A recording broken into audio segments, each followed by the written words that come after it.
চলো আজকের মতো ব্লগটা এখানেই এন্ড করছি। সবাই খুব ভালো থেকো, সুস্থ থেকো। Love you all, tata.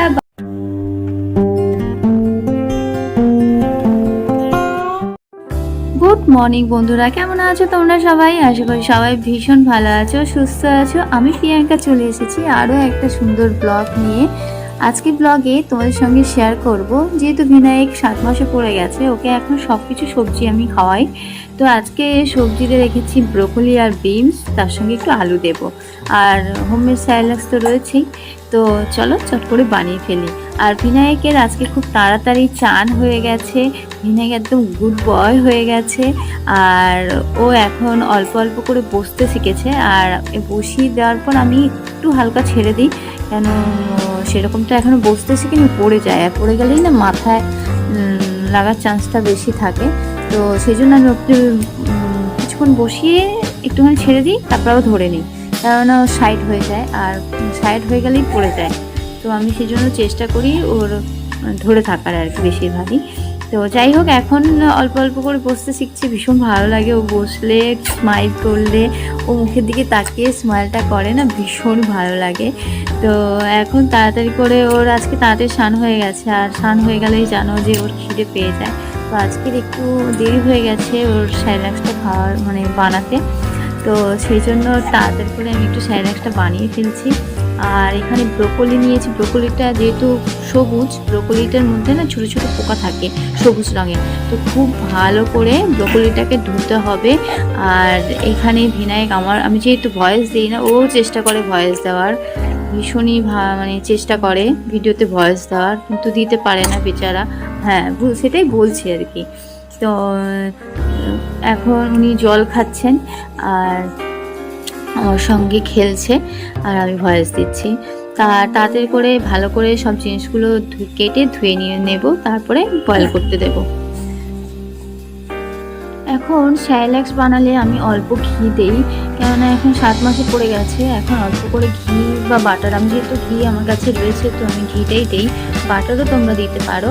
তো ঘিটা মেল্ট হয়ে যাচ্ছে, মানে গলে গেছে, গলার পর আমি 2 চামচ স্যালাডসের পাউডার দিয়েছি। এবার খুব ভালো করে স্যালাডসের পাউডারটাকে জল দিয়ে ভালো করে মিশিয়ে নিচ্ছি।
আজকের ব্লগটা তোমাদের কেমন লাগলো অবশ্যই কমেন্ট করে জানিও। সবাই খুব ভালো থেকো, সুস্থ থেকো, আর আমার ছোট্ট সোনাকে সবাই খুব খুব ভালোবেসো আর আশীর্বাদ করো সে যেন খুব ভালো থাকে, সুস্থ থাকে। আর চলো আজকের মতো ব্লগটা এখানেই এন্ড করছি। সবাই খুব ভালো থেকো, সুস্থ থেকো, love you all, tata, bye, good night.